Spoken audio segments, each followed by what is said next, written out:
مجھے نکاح کسی بھی قیمت پر قبول نہیں ہے چچی جان. آپ میرے ساتھ زبردستی ہرگز نہیں کر سکتی، نہ ہی میں اس فیصلے پر کبھی بھی سر جھکاؤں گی. ماہی کی آواز میں بھرپور احتجاج تھا جو بیگم شہناز کے کانوں سے ٹکرا کر واپس آ گیا، مگر ان کے چہرے پر رتی برابر بھی اثر نہ ہوا. تمہاری مرضی یا نامرضی کی یہاں کوئی اہمیت نہیں ہے ماہی بی بی. یہ فیصلہ ہو چکا ہے اور آج شام تم اس ادھیڑ اس شخص کے ساتھ رخصت ہو جاؤ گی جو تمہارے لیے چنا گیا ہے. شہناز بیگم نے حتمی انداز میں فیصلہ سناتے ہوئے اس کے سامنے رکھا ہوا زیور کا ڈبہ کھولا اور ایک سخت اور گہری نظر اس کے چہرے پر ڈالی جس سے غصے اور بے بسی کی ملی جلی تصویر بنا ہوا تھا. میں یہاں سے بھاگ جاؤں گی یا پھر خود کو کوئی نقصان پہنچا لوں گی، مگر اس شخص سے شادی نہیں کروں گی جس کی عمر میرے باپ کے برابر ہے. یہ سراسر ظلم. ماہی نے دو ٹوک الفاظ میں اپنا فیصلہ سنایا تو شہناز بیگم نے تیزی سے آگے بڑھ کر اس کے بازو کو پوری قوت سے دبوس لیا. اگر تم نے ایسی کوئی بھی بےہودہ حرکت کرنے کی کوشش کی تو یاد رکھنا تمہاری چھوٹی بہن کا تو میں جینا حرام کر دوں گی اور اسے گھر سے نکال پھینکوں گی. اس لیے چپ چاپ تیار ہو جاؤ، اسی میں تمہاری عافیت ہے. یہ دھمکی تیر بہدف ثابت ہوئی تھی اور ماہی اپنی بہن کی خاطر اپنے آنسو ضبط کرتے ہوئے خاموشی سے بیٹھ گئی. گھر میں مہمانوں کی چہل پہل عروج پر تھی، مگر ماہی کے کمرے میں ہو کا عالم تھا جہاں وہ سرخ روسی لباس میں ملبوس کسی قربانی کے بکرے کی طرح سر جھکائے بیٹھی تھی. باہر لاؤنج میں مولوی صاحب آ چکے تھے اور بارات کا شدت سے انتظار ہو رہا تھا، مگر وقت گزرنے کے ساتھ ساتھ شہناز بیگم کی پیشانی پر تفکر اور پریشانی کے آثار نمایاں ہو رہے تھے کیونکہ دولہا اور اس کے گھر والے ابھی تک نہیں پہنچے تھے. کیا بات ہے، ابھی تک کوئی کیوں نہیں آیا؟ فون ملا ان کو اور پوچھو کہ اتنی دیر کیوں ہو گئی ہے. شہناز بیگم نے جھنجھلا کر اپنے شوہر سے کہا تو انہوں نے گھبراہٹ میں فون کان سے لگایا. ماہی دل ہی دل میں اللہ سے گڑ گڑا کر دعائیں مانگ رہی تھی کہ یا اللہ کوئی غیبی معجزہ ہو جائے اور یہ شادی رک جائے، چاہے کچھ بھی ہو جائے. اسے ہر گزرتا لمحہ اپنی بربادی کا پیغام لگ رہا تھا اور وہ اپنی بے بسی پر ماتم گنا تھی، مگر اسے خبر نہیں تھی کہ اس کی دعاؤں نے عرش پر قبولیت کا درجہ پا لیا ہے. اچانک فون کی گھنٹی بجی اور شہناز بیگم کے شوہر نے بات سنی تو ان کے چہرے کا رنگ ہلدی کی طرح زرد ہو گیا اور ہاتھ کانپنے لگے. کیا ہوا ہے؟ آپ کا رنگ کیوں اڑ گیا؟ کون تھا فون پر؟ شہناز بیگم نے گھبرا کر ان کے قریب جا کر پوچھا تو انہوں نے لرزتی ہوئی آواز میں بتایا کہ دولہا کو کسی نے راستے سے اغوا کر لیا ہے اور گاڑی خالی ملی. کیا بکواس کر رہے ہیں آپ؟ بھلا اس عمر رسیدہ شخص کو کون اغوا کرے گا اور کیوں کرے گا؟ یہ کیسے ہو سکتا ہے؟ شہناز بیگم زور سے چیخ پڑی جس سے تمام مہمانوں کی توجہ ان کی طرف مبذول ہو گئی اور ہال میں گھسر پھسر شروع ہو گئی. پولیس کا فون تھا. وہ کہہ رہے تھے کہ گاڑی تو ملی ہے مگر دولہا غائب ہے اور وہاں مزاحمت اور لڑائی کے آثار بھی موجود ہیں. یہ منحوس خبر سنتے ہی گھر میں کوہرام مچ گیا اور شادی والا گھر دیکھتے ہی دیکھتے ماتم قدے میں تبدیل ہو گیا کیونکہ اب بارات کے آنے کی کوئی امید باقی نہیں رہی تھی اور نکاح کینسل ہو چکا تھا. مہمان کھانا کھائے بغیر ہی طرح طرح کی باتیں بناتے ہوئے واپس جا رہے تھے اور شہناز بیگم سر پکڑ کر زمین پر بیٹھ گئی تھی کیونکہ ان کا سارا منصوبہ خاک میں مل چکا تھا اور ان کی ساکھ بھی متاثر ہو رہی تھی. ماہی شور شرابے سے دور اپنے کمرے میں واپس آئی تو اس کے چہرے پر ایک عجیب سا سکون اور اطمینان تھا کیونکہ وہ بہت بڑی اور یقینی مصیبت سے بچ گئی تھی. اس نے فوراً شکرانے کے نفل ادا کیا اور دل ہی دل میں اس نامعلوم اغواکار کا شکریہ ادا کیا جس نے عین وقت پر آ کر اسے بچا لیا تھا. پتہ نہیں کون فرشتہ بن کر آیا ہے جس نے میری زندگی بربادی سے بچا لی. اللہ اس کا بھلا کرے. وہ ڈریسنگ ٹیبل کے شیشے کے سامنے کھڑی خود سے باتیں کر رہی تھی اور جولری اتار رہی تھی کہ اچانک اسے محسوس ہوا جیسے کھڑکی کے باہر سے کوئی اسے ٹکٹکی باندھے دیکھ رہا ہے. اس نے تیزی سے مڑ کر کھڑکی کی طرف دیکھا مگر وہاں باہر گھوپ اندھیرا تھا اور بظاہر کوئی بھی موجود نہیں تھا. وہ اسے اپنا وہم سمجھ کر دوبارہ شیشے کی طرف متوجہ ہوئی تو پھر وہی احساس پہلے سے زیادہ شدت سے ابھرا کہ کوئی ہے جو اندھیرے میں چھپ کر اس کی ہر نقل و حرکت پر گہری نظر رکھے ہوئے ہے. اس نے ہمت کر کے کھڑکی کا پٹ کھولا اور باہر گلی میں جھانکا تو سڑک تو بالکل ویران پڑی تھی اور دور دور تک کسی ذی روح کا نام و نشان نہیں تھا. شاید میرا وہم ہے یا پھر آج کے ہنگامی واقعات کا اثر ہے جو میرا دماغ ایسے خیالات بن رہا ہے. اس نے خود کو زبردستی تسلی دی اور کھڑکی بند کر کے پردے اچھی طرح برابر کر دیے. اسے معلوم نہیں تھا کہ یہ اس کا وہم نہیں بلکہ خوفناک حقیقت ہے اور کوئی سایہ واقع اس کے تعاقب میں لگ چکا ہے جو اب اس کی زندگی کا حصہ بننے والا تھا.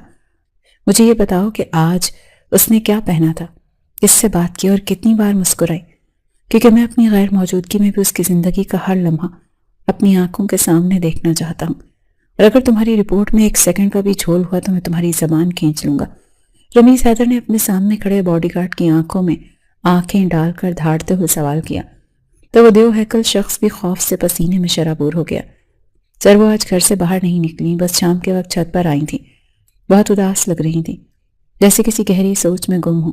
ہم نے دور سے تصویریں لی ہیں جو آپ کے ٹیبل پر موجود ہیں، یقین کریں ہماری نظر اس پر عقاب کی طرح جمی ہوئی ہے کہ پرندہ بھی پر نہیں مار سکتا۔ رمیز نے تیزی سے میز پر پڑے لفافے کو اٹھایا اور اس میں سے نکلنے والی تصاویر کو ایسے دیوانہ وار دیکھا جیسے صحرا میں پیاسے کو پانی مل گیا ہو، اور اس کی انگلیوں نے تصویر میں موجود ماہی کے اداس چہرے کو نرمی سے چھوا۔ بہت خوب، تم لوگ اپنا کام جاری رکھو اور یاد رکھنا اس کے گھر کے آس پاس کوئی دوسرا مرد نہ آئے، ورنہ میں تم سب کی ٹانگیں توڑ دوں گا، کیونکہ وہ میری امانت ہے اور امانت میں خیانت رمیز حیدر کو برداشت نہیں۔ رمیز نے تصویر کو اپنی جیب میں احتیاط سے رکھا اور ہاتھ کے اشارے سے اسے جانے کا حکم دیا، تو وہ شخص سر جھکا کر تیزی سے کمرے سے باہر نکل گیا، جبکہ رمیز اپنی کرسی پر بیٹھ کر ایک بار پھر انہی سوچوں میں گم ہو گیا جب اس کا اوڑھنا بچھونا بن چکی تھی۔ رمیز نے سگار سلگا کر ایک لمبا کش لیا اور دھوئیں کے مرغولوں میں اسے وہ شام یاد آنے لگی جب اس کی ویران زندگی میں باہر آئی تھی اور وہ پہلی بار اس کے شہر میں گرفتار ہوا تھا۔ وہ ایک عام سا دن تھا جب وہ تھک ہار کر سکون کی تلاش میں شہر کے ایک مشہور ریسٹورانٹ میں گیا تھا، اور ابھی اس نے مینیو کارڈ اٹھایا ہی تھا کہ فضا میں موتی بکھرنے جیسی ہنسی کی آواز گونجی تھی جس نے اسے چونکنے پر مجبور کر دیا تھا۔ اس نے نظر اٹھا کر دیکھا تو سامنے والے میز پر چند لڑکیوں کے جھرمٹ میں ماہی بیٹھی تھی جو اپنی کسی سہیلی کی بات پر بے تحاشا ہنس رہی تھی، اور اس کا وہ شوخ اور چنچل انداز اور بے باک ہنسی رمیز کے دل میں سیدھی اتر گئی تھی۔ وہ کھانا بھول کر بس اسے تکتا رہا کہ کیسے وہ اپنی بڑی بڑی آنکھوں کو گھما کر باتیں کر رہی تھی، اور اس کے چہرے پر موجود معصومیت نے رمیز کو اپنا گرویدہ بنا لیا تھا۔ مجھے لگتا ہے میری برسوں کی تلاش ختم ہو گئی، کیونکہ یہ وہی آنکھیں ہیں اور وہی مسکراہٹ ہے جسے میں بچپن سے ڈھونڈ رہا ہوں، مگر مجھے 100% یقین چاہیے، اسی لیے تم ابھی جاؤ اور اس کا نام اور خاندان کی پوری ہسٹری نکالو۔ اگر یہ وہی ماہی ہے تو پھر اسے پانے کے لیے میں زمین اور آسمان ایک کر دوں گا۔ اس نے وہیں بیٹھے بیٹھے اپنے مینیجر کو فون کر کے حکم صادر کر دیا تھا، اور جب تک اسے ماہی وہاں موجود رہی رمیز کی نظریں اس کے چہرے کا طواف کرتی رہیں، کیونکہ اسے یقین ہو گیا تھا کہ یہ وہی لڑکی ہے، اس کی زندگی کا حاصل، اور وہ اسے پانے کے لیے ہر حد سے گزر جائے گا۔ دوسری طرف ماہی کے گھر میں قیامت صغریٰ برپا تھی، کیونکہ نکاح ٹوٹنے کا سارا ملبہ اس کی چچی شہناز بیگم نے اس کے ناتواں کاندھوں پر ڈال دیا تھا، اور اب اسے گھر سے نکالنے کے نت نئے بہانے تراش رہی تھی۔ منحوس لڑکی، جب سے تم جوان ہوئی ہو اس گھر کی رونقیں کھا گئی ہو، اور اب میری اپنی بیٹی کی قسمت کو بھی زنگ لگ رہا ہے، کیونکہ جو بھی رشتہ لے کر آتا ہے وہ تمہاری شکل دیکھ کر ریچھ جاتا ہے، اور میری بیٹی کو تو کوئی گھاس ہی نہیں ڈالتا۔ شہناز بیگم نے باورچی خانے میں کام کرتے ماہی کے ہاتھ سے برتن چھین کر سنک میں پھینکے، اور اس کا بازو مروڑتے ہوئے زہر خوند لہجے میں کہا، خدا کے لیے چچی مجھ پر رحم کریں، میں تو خود آپ لوگوں کے سامنے نہیں آتی، نہ ہی میں نے کبھی کسی کے سامنے آنے کی خواہش کی، پھر آپ مجھے کیوں قصوروار ٹھہرا رہی ہیں؟ میں تو خود اپنی قسمت پر رو رہی ہوں، ماہی نے سسکتے ہوئے جواب دیا، اور اپنی کلائی چھڑوانے کی کوشش کی جس پر نیل پڑ چکے تھے، مگر شہناز بیگم کا غصہ ٹھنڈا ہونے کا نام ہی نہیں لے رہا تھا۔ یہ مگرمچھ کے آنسو بہانا بند کرو، میں نے فیصلہ کر لیا ہے کہ اب تمہیں اس گھر میں نہیں رکھوں گی، چاہے مجھے تمہیں کسی اور کو بھی مفت میں ہی کیوں نہ سونپنا پڑے، تاکہ میری بیٹی کا راستہ صاف ہو سکے اور اس کے ہاتھ پیلے ہو سکیں۔ شہناز بیگم اسے دھتکار دے رہی تھی، وہاں سے چلی گئی، اور ماہی دیوار سے لگ کر پھوٹ پھوٹ کر رو دی، کیونکہ وہ جانتی تھی کہ اس کی چچی اپنی بیٹی کی خاطر اسے کسی بھی کھائی میں دھکیل سکتی ہیں۔ شہر کے مہنگے ترین اپارٹمنٹ میں رمیز اپنے دوست فیصل کے ساتھ شطرنج کی بازی جمائے بیٹھا تھا، مگر اس کا دھیان کھیل کے بجائے کہیں اور ہی اٹکا ہوا تھا، جسے فیصل نے فوراً بھانپ لیا۔ سنا ہے تم نے اس بیچاری کے ہونے والے شوہر کو اغوا کروا کر اچھا خاصا ہنگامہ کھڑا کر دیا، اور اب پولیس بھی اس کیس کی تفتیش کر رہی ہے، تو کیا تمہارا دماغ خراب ہو گیا ہے جو اتنے بڑے خطرات مول لے رہے ہو؟ فیصل نے مہرہ آگے بڑھاتے ہوئے طنزیہ انداز میں پوچھا، تو رمیز کے چہرے پر ایک تلخ سی مسکراہٹ پھیل گئی۔ محبت اور جنگ میں سب جائز ہے فیصل، اور وہ بڈھا اس قابل ہی نہیں کہ ماہی جیسی ہیرا صرف لڑکی کس کے نصیب میں آتی، اسی لیے میں نے قدرت کا فیصلہ اپنے ہاتھ میں لے لیا۔ رمیز نے لاپرواہی سے کاندھے اچکائے تو فیصل نے سنجیدگی سے اس کی طرف دیکھا۔ مگر اب سنا ہے کہ اس کی چچی دوبارہ اس کے لیے رشتے دیکھ رہی ہیں اور اسے جلد از جلد گھر سے رخصت کرنا چاہتی ہیں۔ تو اب تم کیا کرو گے؟ کیا ہر بار دولہا اغوا کرو گے؟ رمیز نے شطرنج کی بازی الٹ دی اور اپنی جگہ سے اٹھ کھڑا ہوا۔ اس کی آنکھوں میں ایک ایسا جنون تھا جس نے فیصل کو بھی خوفزدہ کر دیا۔ نہیں، اب دولہا اغوا نہیں ہوگا، بلکہ اب میں سیدھا اس کی دکھتی رگ پر ہاتھ رکھوں گا اور اس کی چچی کی بیٹی کو غائب کروا دوں گا۔ پھر دیکھنا وہ کیسے بھاگتی ہوئی ماہی کو میری جھولی میں ڈالتی ہے، کیونکہ لوہا ہی لوہے کو کاٹتا ہے۔ گھر میں کوہرام مچا ہوا تھا اور شہناز بیگم کی چیخوں سے آسمان سر پر اٹھا ہوا تھا، کیونکہ مغرب کا وقت گزر چکا تھا، مگر ثنا ابھی تک گھر نہیں لوٹی تھی۔ میری بچی کو زمین کھا گئی یا آسمان نکل گیا، اگر اسے کچھ بھی ہوا تو میں اس گھر کو آگ لگا دوں گی۔ آخر وہ گئی کہاں؟ شہناز بیگم نے روتے ہوئے اپنا دوپٹہ نوچ ڈالا اور اپنے شوہر کو گریبان پکڑ لیا، جو خود پریشانی کے عالم میں بار بار دروازے کی طرف دیکھ رہے تھے۔ ماہی کچن کے دروازے میں کھڑی یہ سب دیکھ رہی تھی اور اس کا دل خوف سے ڈوب رہا تھا، کیونکہ گھر کا ماحول پہلے ہی کشیدہ تھا اور اب ثنا کی گمشدگی نے جلتی پر تیل کا کام کیا تھا۔ میں تھانے جا رہا ہوں، شاید کوئی ایکسیڈنٹ ہو گیا ہو یا وہ کسی مصیبت میں ہو، چچا جان نے گھبرائے ہوئے لہجے میں کہا اور گاڑی کی چابیاں اٹھائیں، مگر اسی لمحے ٹیلی فون کی گھنٹی نے ماحول کو مزید سناٹے کو چیر دیا اور سب کی نظریں فون پر جم گئیں۔ چچا جان نے لرزتے ہاتھوں سے ریسیور اٹھایا تو دوسری طرف سے آنے والی بھاری اور اسپاٹ آواز نے ان کے جسم سے جیسے جان ہی نکال دی۔ فون کرنے والے نے کوئی لمبی تمہید نہیں باندھی، بلکہ سیدھا مطلب کی بات کی، جس نے چچا جان کو وہیں صوفے پر گرنے پر مجبور کر دیا۔ پولیس کے پاس جانے کی غلطی مت کرنا، ورنہ اپنی بیٹی کی لاش وصول کرنے کے لیے تیار رہنا۔ ثنا ہمارے قبضے میں ہے۔ چچا جان کی آواز حلق میں پھنس گئی۔ انہوں نے بے بسی سے شہناز بیگم کی طرف دیکھا۔ تم کون ہو اور میری معصوم بچی سے کیا چاہتے ہو؟ خدا کے لیے اسے چھوڑ دو، ہم تمہاری ہر شرط ماننے کو تیار ہیں، انہوں نے گڑ گڑا کر کہا تو دوسری طرف سے ایک طنزیہ قہقہ ابھرا۔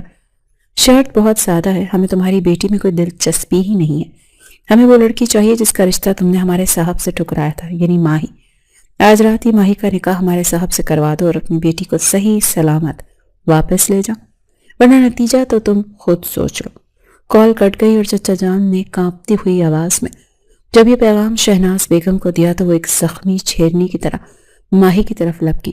شہناز بیگم نے ماہی کا بازو اتنی زور سے جکڑا کہ اس کی ہڈی چٹکنے لگی۔ تم ابھی اسی وقت نکاح کے لیے تیار ہو جاؤ، کیونکہ میری بیٹی کی زندگی کا سوال ہے، میں تمہاری خاطر اپنی اولاد کو مرتے نہیں دیکھ سکتی۔ ماہی نے تڑپ کر خود کو چھڑوانے کی کوشش کی، اس کی آنکھوں میں آنسو تیرنے لگے۔ یہ آپ کیا کہہ رہی ہیں چچی جان؟ میں انہیں اغوا کاروں کو جانتی تک نہیں، یہ سراسر ظلم ہے، میں یہ نکاح ہرگز نہیں کروں گی۔ ماہی نے انکار کیا تو شہناز بیگم نے ایک زوردار تھپڑ اس کے چہرے پر رسید کیا، جس سے وہ لڑکھڑا کر زمین پر گر پڑی۔ تمہاری مرضی کی اب کوئی اہمیت نہیں ہے، اگر تم نے انکار کیا تو میں صدمے سے مر جاؤں گی اور میرا اور ثنا کا خون تمہاری گردن پر ہوگا۔ اب فیصلہ تمہارے ہاتھ میں ہے۔ شہناز بیگم کا جنون دیکھ کر ماہی کو اندازہ ہو گیا کہ وہ ایک بند گلی میں کھڑی ہے جہاں سے واپسی کا راستہ نہیں ہے، اور اپنی کزن کی زندگی بچانے کے لیے اسے اپنی زندگی کی قربانی دینی پڑے گی۔ رات کے گہرے سائے میں گھر کے باہر گاڑیوں کا قافلہ رکا تو گھر والوں کے دل دہل گئے۔ دروازہ کھلا اور رمیز حیدر اپنے پورے روپ اور دبدبے کے ساتھ اندر داخل ہوں۔ اس کے ساتھ مسلح گارڈز تھے جنہوں نے آتے ہی پوزیشن سنبھال لی۔ رمیز نے سیاہ لباس پہن رکھا تھا اور اس کے چہرے پر فتح کا ایسا تاثر تھا جو دیکھنے والوں کو مروب کر رہا تھا۔ وہ سیدھا چلتا ہوا لاؤنج میں آیا جہاں مولوی صاحب پہلے سے موجود تھے، اور ماہی ایک کونے میں سمٹی بیٹھی تھی جس کا چہرہ آنسوؤں سے بھیگا ہوا تھا۔ نکاح شروع کرے مولوی صاحب، میرے پاس وقت بہت کم ہے۔ رمیز نے کلائی پر بندھی مہنگی گھڑی دیکھتے ہوئے سرد لہجے میں حکم دیا اور صوفے پر بیٹھ گیا، جبکہ شہناز بیگم اور چچا جان سہمے ہوئے ایک طرف کھڑے تھے۔ نکاح کی کاروائی شروع ہوئی تو کمرے میں موت جیسی خاموشی چھا گئی۔ جب ماہی سے اجازت طلب کی گئی تو اس نے نفرت بھری نظروں سے رمیز کی طرف دیکھا، جو بڑے اطمینان سے اسے ہی دیکھ رہا تھا، جیسے اسے اپنی جیت کا پورا یقین ہو۔ جبر اور مجبوری کے سائے میں ماہی نے اسبات میں سر ہلا دیا اور نکاح نامے پر دستخط کر دیے، جو دراصل اس کی بربادی کا پروانہ تھے۔ دستخط ہوتے ہی رمیز سے جیب سے موبائل نکالا اور اپنے آدمیوں کو ایک مختصر کال کی، لڑکی کو چھوڑ دو۔ چند لمحوں بعد ہی باہر گیٹ کھلنے کی آواز آئی اور ثنا روتی ہوئی اندر داخل ہوئی، جسے دیکھ کر شہناز بیگم ننگے پاؤں اس کی طرف بھاگی۔ ماں بیٹی کے ملنے کا منظر جذباتی تھا، مگر رمیز نے اس ڈرامے پر کوئی توجہ نہیں دی۔ وہ اپنی جگہ سے اٹھا اور ماہی کے سر پر آ کر کھڑا ہوا۔ اٹھو، اب یہ گھر تمہارا نہیں ہے۔ اس کا لہجہ حتمی اور سخت تھا۔ ماہی نے ایک نظر اپنے چچا اور چچی کی طرف دیکھا، جو اپنی بیٹی میں مگن تھے اور اسے بھول چکے تھے۔ اس بے رخی نے ماہی کے دل پر گہرا زخم لگایا۔ رمیز نے اس کا ہاتھ تھاما تو اسے کرنٹ سا لگا۔ اس نے ہاتھ کھینچنے کی کوشش کی، مگر رمیز کی گرفت آہنی شکنجے جیسی تھی۔ اسے تقریباً گھسیٹتے ہوئے باہر لے آیا اور گاڑی کی پچھلی نشست پر بٹھا دیا۔ گاڑی تیزی سے اندھیروں کو چیرتے ہوئے اسلام آباد کی طرف روانہ ہو گئی، اور ماہی نے پلٹ کر اس گھر کو دیکھا جو اب اس کے لیے اجنبی ہو چکا تھا۔ اسلام آباد تک کا سفر خاموشی میں کٹا، مگر گاڑی میں موجود تناؤ واضح تھا۔ ماہی نے کھڑکی سے باہر منہ کر رکھا تھا تاکہ اسے رمیز کی شکل ہی نہ دیکھنی پڑے، مگر اس کی موجودگی کی تپش اسے مسلسل محسوس ہو رہی تھی۔ رمیز کی نظریں بار بار عقبی آئینے سے ماہی کے چہرے کا ہی طواف کر رہی تھی، مگر وہ خاموش رہا۔ رات کے پچھلے پہر گاڑی ایک بلند و بالا عمارت کے سامنے رکی۔ رمیز اسے لے کر لفٹ میں سوار ہوا اور ٹاپ فلور پر موجود اپنے پینٹ ہاؤس میں لے آیا۔ گھر کا دروازہ کھلا تو سامنے ایک وسیع و عریض ہال تھا، جو جدید سہولیات سے آراستہ تھا، مگر ماہی کو یہ سب کسی سونے کے پنجرے سے زیادہ اور کچھ نہیں لگا۔ یہ تمہارا کمرہ ہے، جاؤ فریش ہو جاؤ۔ رمیز نے ایک کمرے کی طرف اشارہ کیا اور خود کوٹ اتار کر صوفے پر پھینک دیا۔ ماہی بوجھل قدموں سے کمرے میں داخل ہوئی اور دروازہ اندر سے لاک کر کے وہیں قالین پر بیٹھ کر رونے لگی۔ اسے اپنی قسمت پر رونا آ رہا تھا۔ کیسے چند گھنٹوں میں اس کی دنیا الٹ پلٹ ہو گئی۔ ابھی اسے بیٹھے کچھ ہی دیر ہوئی تھی کہ دروازے کے ہینڈل پر دباؤ پڑا اور پھر دروازہ کھٹکھٹایا گیا۔ ماہی کا دل حلق میں آ گیا۔ دروازہ کھولو ماہی، ورنہ میرے پاس دوسری چابیاں بھی ہیں اور میں دروازہ توڑنا بھی جانتا ہوں۔ باہر سے رمیز کی بھاری آواز آئی جس میں ایک وارننگ تھی۔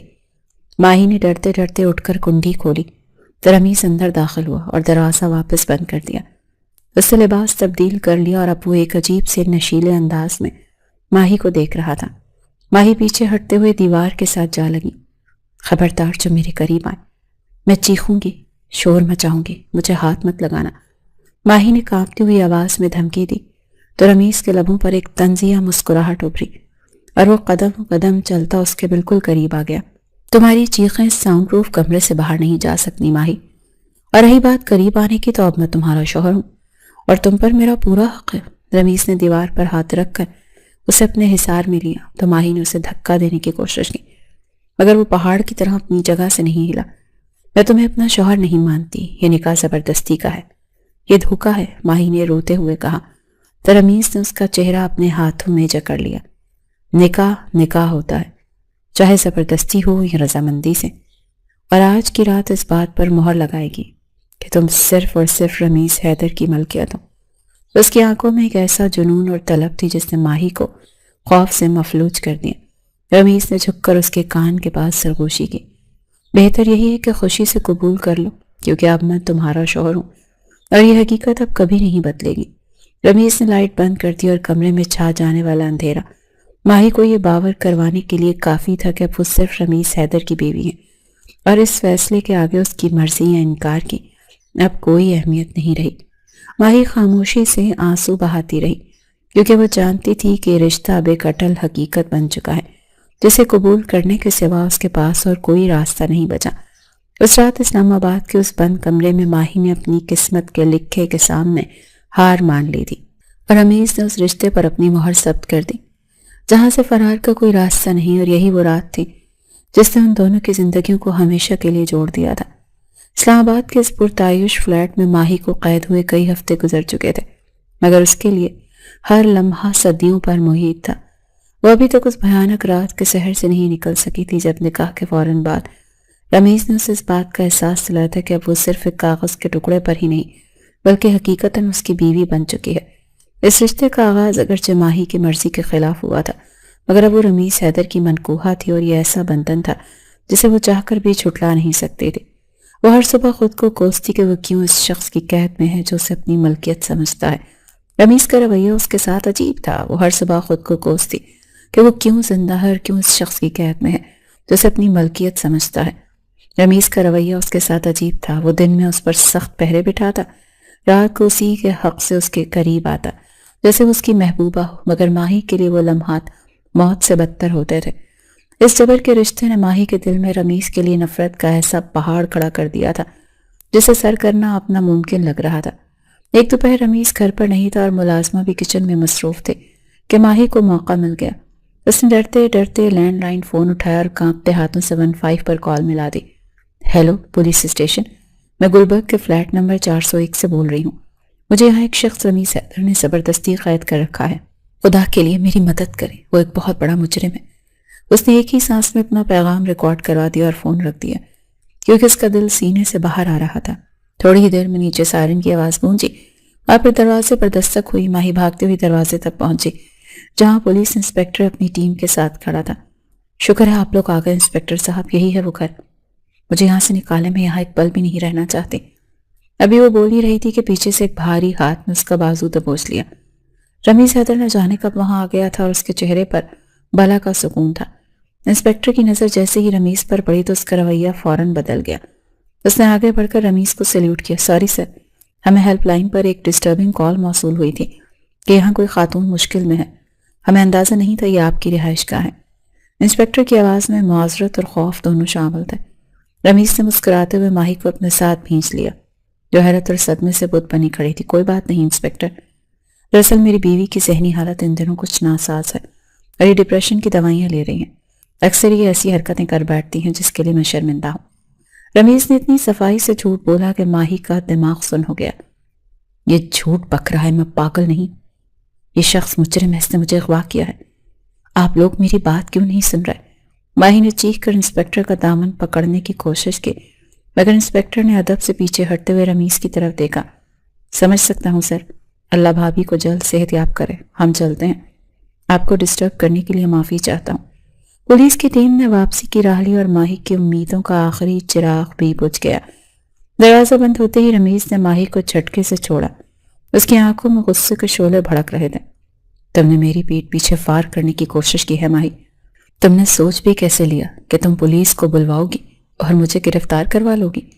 اس نے آگے بڑھ کر ماہی کا چہرہ اپنے ہاتھوں میں جکڑ لیا۔ اس شہر کا قانون میری جیب میں ہے اور یہاں وہی ہوتا ہے جو رمیز حیدر چاہتا ہے۔ آئندہ اگر تم نے ایسی کوئی حماقت کی تو میں بھول جاؤں گا کہ تم میری بیوی ہو اور میں تم سے محبت کرتا ہوں۔ اس کی آواز کی گرج اور آنکھوں کی وحشت دیکھ کر ماہی سہم گئی، روتے ہوئے اپنے کمرے کی طرف بھاگی۔ اسے اندازہ ہو گیا تھا کہ وہ ایک ایسے جال میں پھنس چکی ہے جہاں سے نکلنے کا کوئی راستہ نہیں ہے اور یہ شخص واقعی کوئی عام آدمی نہیں بلکہ ایک بااثر مافیا ہے۔ اس واقعے کے بعد رمیز نے گھر کی سیکیورٹی مزید سخت کر دی اور ماہی پر ہر وقت نظر رکھنے کا حکم دے دیا۔ ماہی کا شک اب یقین میں بدل چکا تھا کہ رمیز ضرور کوئی غیر قانونی کام کرتا ہے۔ ایک دن جب رمیز نہانے کے لیے گیا ہوا تھا تو ماہی نے ہمت کر کے اس کے کمرے کا رخ کیا اور اس کی الماری کو ٹٹولنا شروع کر دیا۔ وہ کسی ثبوت کی تلاش میں تھی جو اس کے شک کو پختہ کر سکے اور وہ دنیا کو اس کا اصلی چہرہ دکھا سکے۔ اس الماری کے خفیہ خانے سے ایک پستول اور کچھ فائلیں ملی جن پر عجیب و غریب سے نام لکھے ہوئے تھے۔ ابھی وہ فائل کو کھول کر دیکھ ہی رہی تھی کہ پیچھے سے باتھ روم کا دروازہ کھلا اور رمیز باہر نکل آیا۔ ماہی کے ہاتھ سے فائل چھوٹ کر زمین پر گر گئی اور اس کا رنگ فاق ہو گیا۔ رمیز نے ایک نظر زمین پر پڑی فائل اور پستول پر ڈالی اور پھر خون خار نظروں سے ماہی کو دیکھا۔ میری جاسوسی کر رہی تھی تم؟ میں نے تمہیں منع کیا تھا نا کہ میرے معاملات سے دور رہنا۔ وہ شیر کی طرح دھاڑا اور ماہی کے قریب آ کر اس کا بازو مروڑ دیا۔ میں جانتی تھی تم ایک چور اور مجرم ہو، تبھی تو تم نے مجھے یہاں قید کر رکھا ہے تاکہ تمہارا راز نہ کھل سکے۔ ماہی نے درد کی پرواہ کیے بغیر اس کی آنکھوں میں آنکھیں ڈال کر دیکھا۔ ہاں ہوں میں مجرم، میرے دشمن بہت ہیں اور اسی لیے میں تمہیں یہاں چھپا کر رکھا ہوں کیونکہ میں نہیں چاہتا کہ میری دشمنی کی آگ میں تم جل کر مر جاؤ، مگر تمہاری یہ حرکتیں مجھے مجبور کر رہی ہیں کہ میں تمہارے ساتھ سختی کروں۔ رمیز نے اسے دھکا دے کر بیڈ پر گرایا اور پستول اٹھا کر واپس الماری میں رکھ دیا۔ آج کے بعد اگر تم نے میرے سامان کو ہاتھ لگایا تو میں تمہارے ہاتھ توڑ دوں گا، یہ میری آخری وارننگ ہے۔ غصے سے وہ پیر پٹکتا ہوا کمرے سے نکل گیا اور ماہی وہیں بیٹھ کر اپنی قسمت پر آنسو بہاتی رہی۔ کچھ دن مزید گزرے تو ماہی کی طبیعت عجیب سی رہنے لگی۔ اسے صبح اٹھتے ہی متلی ہوتی اور چکر آتے۔ وہ کمزوری کے باعث زیادہ تر وقت بستر پر ہی گزارتی تھی۔ ایک صبح جب وہ ناشتے کی میز پر بیٹھی تو اسے اچانک شدید چکر آیا اور وہ کرسی سے نیچے گر پڑی۔ رمیز جو سامنے اخبار پڑھ رہا تھا گھبرا کر اٹھا اور اسے اپنی باہوں میں اٹھا لیا۔ ماہی آنکھیں کھولو، کیا ہوا تمہیں؟ اس نے ملازموں کو آواز دی اور فوراً ڈاکٹر کو کال کی۔ کچھ ہی دیر میں ڈاکٹر چیک اپ کر کے باہر نکلے تو رمیز بے چینی سے لاؤنج میں ٹہل رہا تھا۔ مبارک ہو مسٹر رمیز، جو خوشخبری آپ کی بیگم میں امید سے ہے۔ ڈاکٹر کے الفاظ سن کر رمیز کو لگا جیسے کائنات ہی تھم گئی ہے۔ اس کے چہرے پر جو خوشی اور سرشاری آئی وہ دیدنی تھی۔ وہ بھاگتا ہوا کمرے میں گیا جہاں ماہی ہوش میں آ چکی تھی اور خالی نظروں سے چھت کو گھور رہی تھی۔ تم نے سنا ماہی؟ ہم ماں باپ بننے والے، یہ ہماری محبت کی نشانی ہے جو بہت جلد ہماری دنیا میں آنے والی ہے۔ رمیز نے اس کا ہاتھ تھام کر چوما، مگر ماہی نے نفرت سے اپنا ہاتھ کھینچ لیا۔ محبت کی نہیں، یہ جبر کی نشانی ہے رمیز حیدر، اور میں اس بچے کو قبول نہیں کروں گی، ماہی نے ہسٹریائی کے عالم میں چیخ کر کہا۔ میں ایک مجرم کی اولاد کو جنم نہیں دوں گی۔ میں نہیں چاہتی کہ میرا بچہ بڑا ہو کر تمہارے جیسا ظالم اور درندہ بنے۔ اس کے الفاظ رمیز کے دل پر نشتر کی طرح لگے، مگر اس نے اپنا غصہ پی لیا۔ خبردار جو تم نے میرے بچے کے بارے میں ایسی بات کی، یہ میرا خون ہے اور تم چاہو یا نہ چاہو تمہیں اسے دنیا میں لانا ہوگا، اور میں اسے وہ تمام خوشیاں دوں گا جو میں نے خود نہیں دیکھی۔ رمیز نے حتمی لہجے میں فیصلہ سنایا اور اسے آرام کی تاکید کر کے باہر نکل گیا، کیونکہ وہ اس وقت ماہی سے بحث کر کے اس کی طبیعت خراب نہیں کرنا چاہتا تھا۔ ماہی اکیلی رہ گئی تو اس نے اپنے پیٹ پر ہاتھ رکھا اور زاروں قطار رونے لگی۔ اس کے اندر ایک مامتا جاگ رہی تھی، مگر نفرت کا غلبہ اس سے زیادہ تھا۔ نہیں، میں اسے یہاں پیدا نہیں ہونے دوں گی۔ اگر یہ یہاں رہا تو اس کا باپ اسے بھی مجرم بنا دے گا۔ میں ہر حال میں یہاں سے بھاگنا ہوگا۔ اپنے بچے کی خاطر مجھے اس قید خانے کو توڑنا ہوگا۔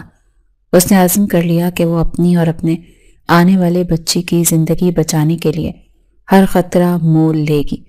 اس کے ذہن میں فرار کے منصوبے بننے لگے۔ اسے معلوم نہیں تھا کہ گھر میں آنے والی نئی ملازمہ جسے رمیز نے خاص طور پر اس کا خیال رکھنے کے لیے بلایا ہے، وہ دراصل اس کی نجات دہندہ نہیں بلکہ ایک نئی مصیبت کا پیش خیمہ ثابت ہونے والی ہے۔ رمیز حیدر کے جانے کے بعد گھر میں ایک عجیب سی ویرانی چھا گئی تھی، مگر آج کا دن معمول سے مختلف تھا، کیونکہ رمیز نے جاتے ہوئے ایک ادھیڑ عمر ملازمہ کو ماہی کی خدمت پر مامور کیا تھا، جس کا نام نسیمہ تھا۔ دیکھو ماہی، یہ نسیمہ خالہ ہیں اور آج سے یہ تمہارا سایہ بن کر رہیں گے۔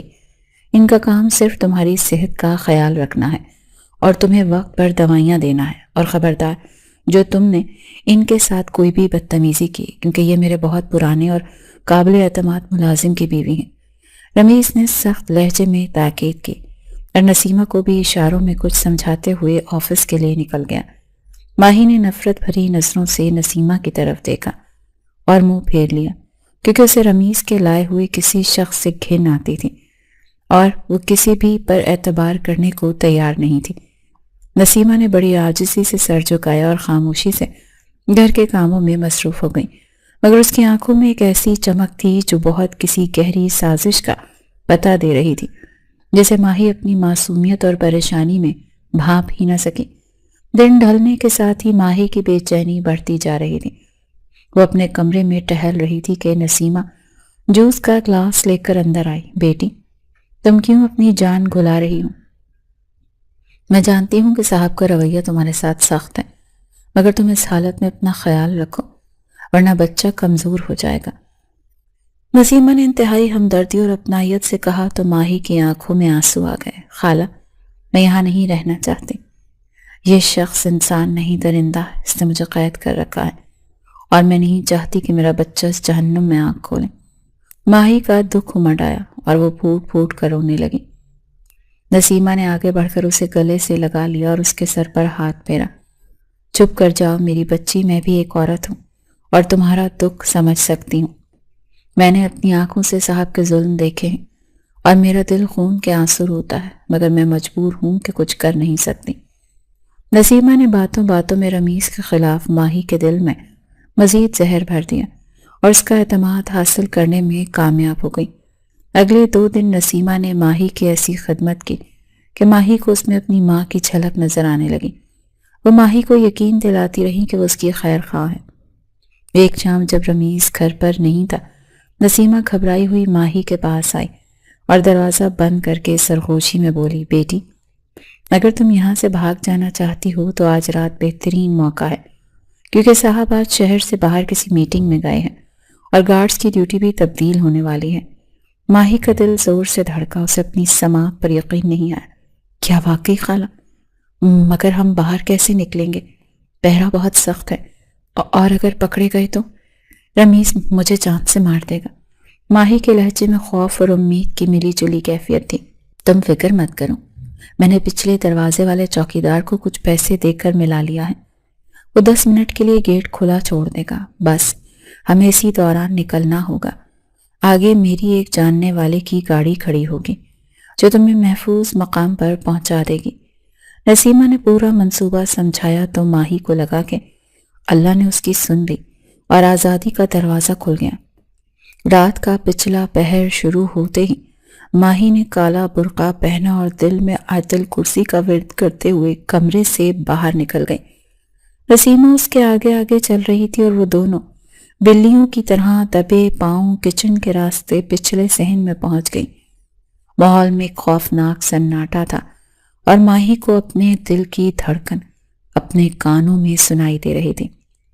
جیسا کہ نسیمہ نے کہا تھا، پچھلا چھوٹا گیٹ نیم وا تھا اور وہاں کوئی گارڈ موجود نہیں تھا۔ ماہی نے آزادی کی ہوا کو محسوس کیا تو اس کی آنکھوں میں آنسو آ گئے۔ وہ تیزی سے گیٹ سے باہر نکلی اور سڑک کی طرف بھاگی۔ سڑک ویران تھی اور اسٹریٹ لائٹس کی مدھم روشنی میں اسے امید کی کرن نظر آ رہی تھی۔ جلدی چلو بیٹی، وہ دیکھو گاڑی تمہارا انتظار کر رہی ہے۔ نسیمہ نے سڑک کے کونے پر کھڑے کیری ڈبے کی طرف اشارہ کیا جس کا انجن اسٹارٹ تھا۔ ماہی بھاگتی ہوئی گاڑی کے قریب پہنچی تو اسے لگا کہ وہ خواب دیکھ رہی ہے اور اب وہ اس قید سے ہمیشہ کے لیے آزاد ہو جائے گی۔ گاڑی کا سلائیڈنگ دروازہ کھلا اور ماہی نے ابھی اندر قدم رکھنے کی کوشش ہی کی تھی کہ گاڑی کے اندر سے 2 نقاب پوش آدمی باہر نکلے اور انہوں نے ماہی کو دبوچ لیا۔ چھوڑو مجھے، یہ کون لوگ ہیں خالہ؟ بچاؤ مجھے۔ ماہی نے چیخ کر نسیمہ کی طرف دیکھا مگر وہاں کا منظر دیکھ کر اس کے پیروں تلے سے زمین نکل گئی۔ نسیمہ جو ابھی تک ہمدردی کی دیوی بنی ہوئی تھی، اب اس کے چہرے پر ایک شیطانی مسکراہٹ تھی اور وہ بڑے اطمینان سے کھڑی تماشا دیکھ رہی تھی۔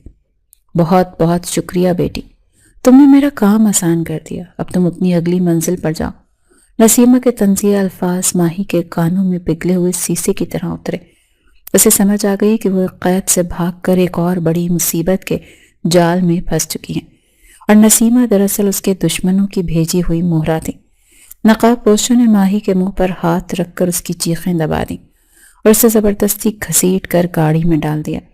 ماہی نے بہت ہاتھ پاؤں مارے مگر ان کی طاقت کے سامنے وہ بے بس تھی۔ گاڑی کا دروازہ زوردار آواز کے ساتھ بند ہوا اور کیری ڈبہ ٹائروں کی چیخ کے ساتھ سڑک پر دوڑنے لگا۔ گاڑی کے اندر گھپ اندھیرا تھا اور ماہی کو سانس لینے میں دشواری ہو رہی تھی۔ تم لوگ کون ہو؟ مجھے کہاں لے کر جا رہے ہوں؟ رمیز تمہیں چھوڑے گا نہیں، وہ تمہیں جان سے مار دے گا۔ ماہی نے روتے ہوئے دھمکی دی تو سامنے بیٹھے شخص نے ایک زوردار قہقہہ لگایا۔ رمیز تو اب خود اپنی جان بچانے کی فکر کرے گا کیونکہ اب اس کی سب سے بڑی کمزوری ہمارے ہاتھ میں ہے، اور تم دعا کرو کہ تمہارا شوہر ہماری شرائط مان لے ورنہ تمہاری لاش بھی اسے نہیں ملے گی۔ اس شخص کی بات سن کر ماہی پر غشی طاری ہونے لگی۔ اسے اپنی بے وقوفی پر شدید رونا آ رہا تھا کہ اس نے رمیز کی قید کو برا سمجھا جبکہ باہر کی دنیا اس سے کہیں زیادہ ظالم اور خوفناک تھی۔ گاڑی مسلسل سفر کر رہی تھی اور ماہی کا ہر لمحہ خوف اور دہشت میں گزر رہا تھا۔ اسے اپنے ہونے والے بچے کی فکر لاحق ہو گئی جس کی حفاظت کی خاطر اس نے یہ قدم اٹھایا تھا، مگر اب وہی بچہ سب سے زیادہ خطرے میں تھا۔ تقریباً آدھے گھنٹے کے سفر کے بعد گاڑی ایک سنسان علاقے میں واقع پرانے گودام کے اندر جا کر رکی۔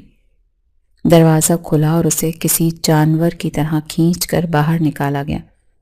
سامنے ایک کرسی پر ایک نوجوان اور ماڈرن لڑکی بیٹھی سگریٹ پی رہی تھی جس کے چہرے پر غرور اور تکبر تھا۔ ماہی کو دیکھتے ہی اس لڑکی نے سگریٹ زمین پر پھینکا اور اسے پیر سے مسلتے ہوئے ماہی کے قریب آئی۔ تو یہ ہے وہ ماہی جس کے لیے رمیز نے پوری دنیا سے دشمنی مول لے لی ہے۔ لڑکی نے حقارت سے ماہی کا چہرہ اوپر کیا، اسے غور سے دیکھا۔ خوبصورت تو تم ہو، مگر افسوس کہ تمہاری یہ خوبصورتی تمہاری موت کا سبب بنے گی، لڑکی نے زہر خوند لہجے میں کہا اور اپنے آدمی کو اشارہ کیا، اسے باندھ دو اور رمیز کو کال ملاؤ کہ اس کی امانت ہمارے پاس پہنچ گئی ہے۔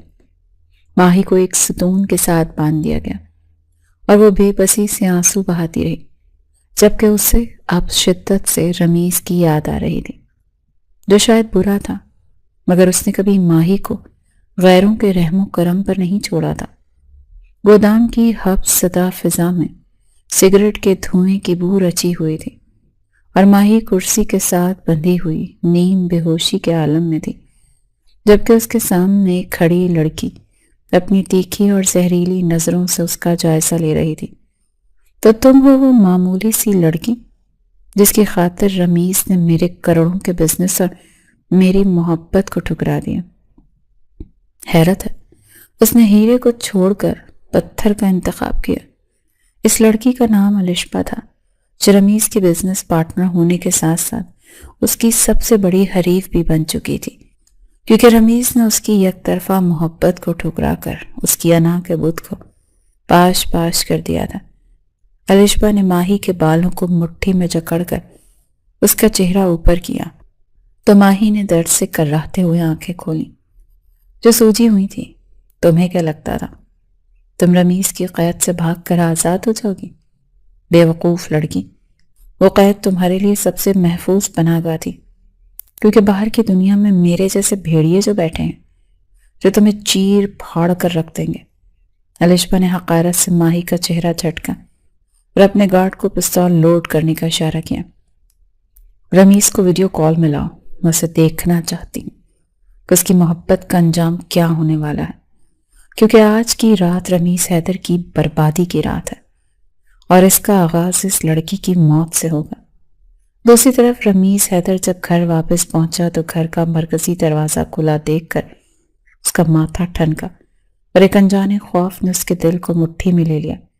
وہ تیزی سے اندر داخل ہوا تو لاؤنج ویران تھا اور ملازمہ نسیمہ غائب تھی۔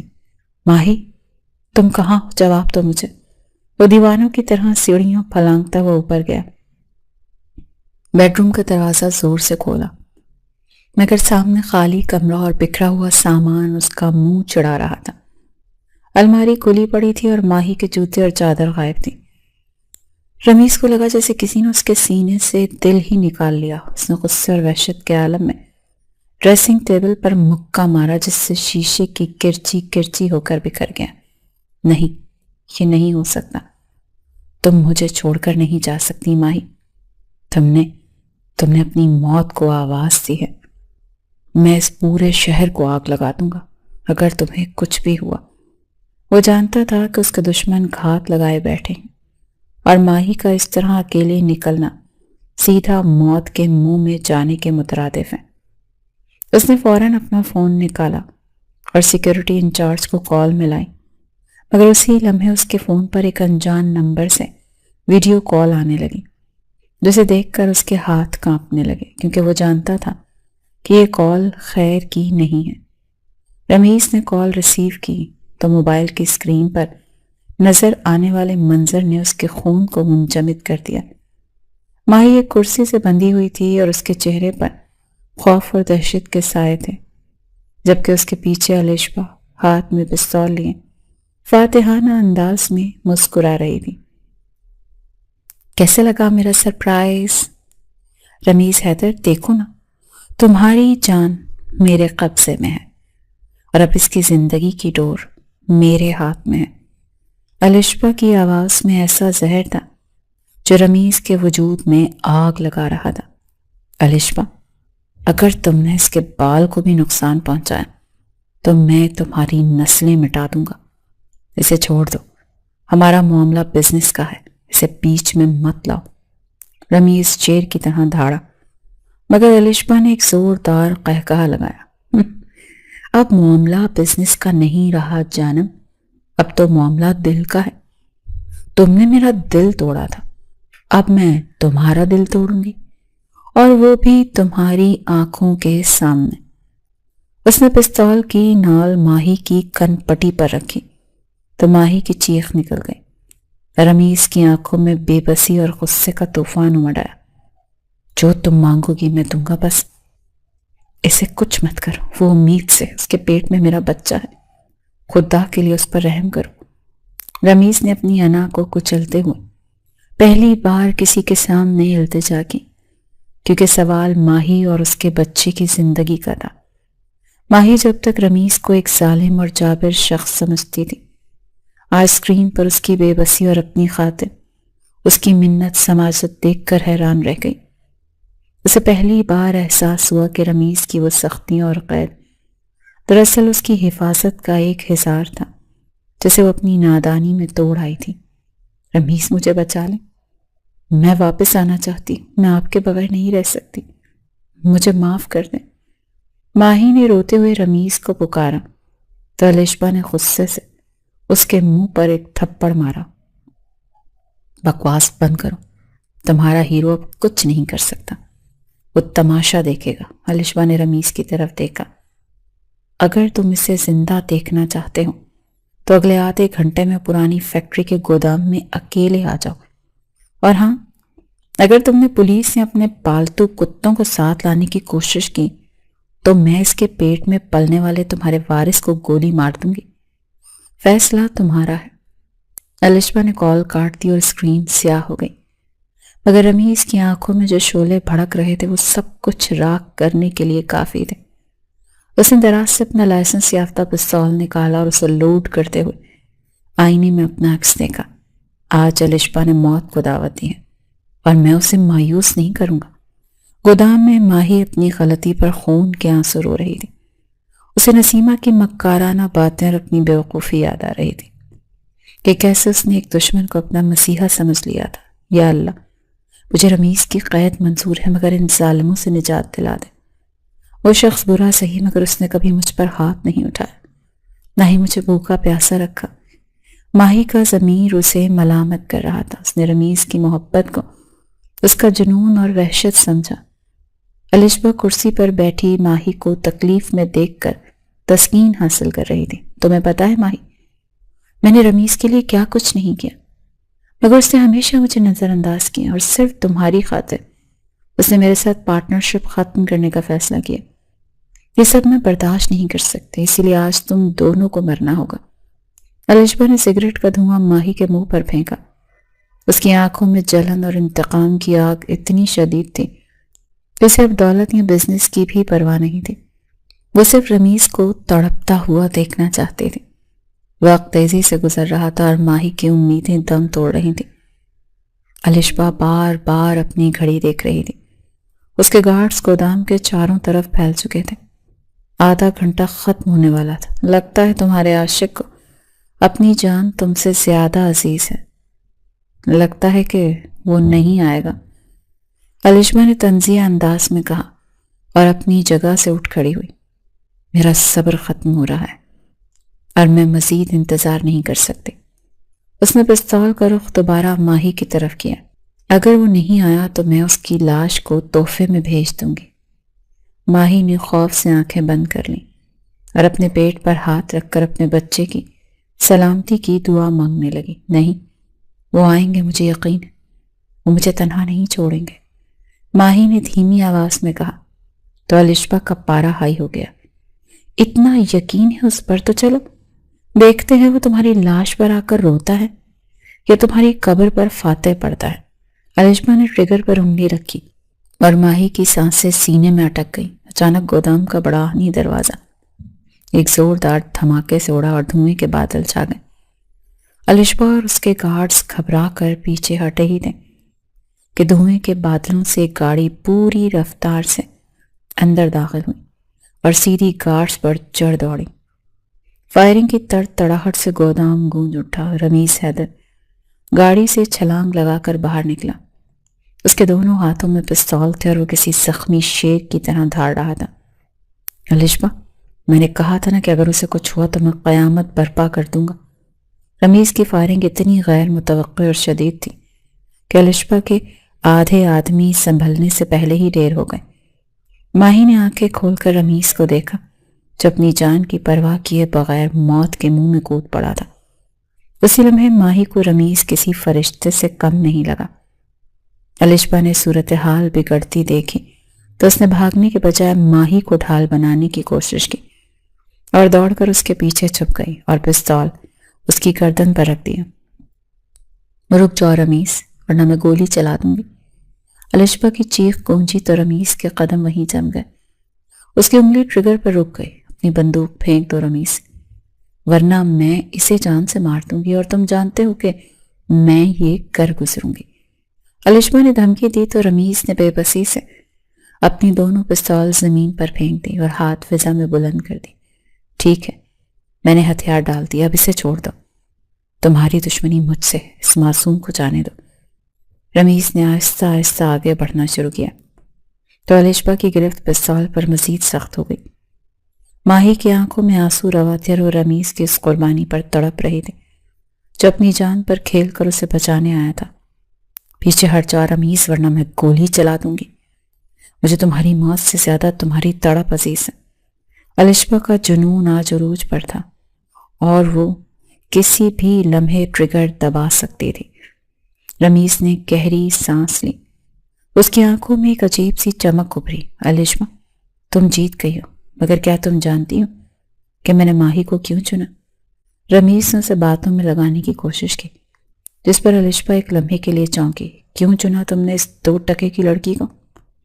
اسی لمحے کا فائدہ اٹھاتے ماہی نے پوری قوت سے الشبا کے ہاتھ پر دانت کاٹ دیے۔ جس ہاتھ میں اس نے پستول تھام رکھا تھا، الشبا کے منہ سے ایک چیخ نکلی اور اس کی گرفت ڈھیلی پڑی۔ رمیز جو اس موقع کی طاق میں تھا، بجلی کسی تیزی سے جھپٹا اور اس نے الشبا کو زوردار ٹھوکر مار کر ماہی سے دور کیا۔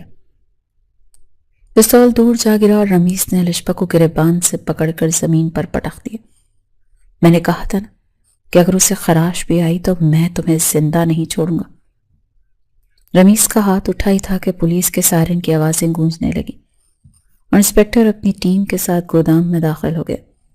پولیس نے الشبا اور اس کے بچے کچے ساتھیوں کو حراست میں لے لیا، جبکہ رمیز بھاگ کر ماہی کو اپنے سینے سے لگا گیا جو صدمے سے کانپ رہی تھی۔ میں ٹھیک ہوں ماہی، سب ختم ہو گیا، اب کوئی تمہیں مجھ سے دور نہیں کر سکتا۔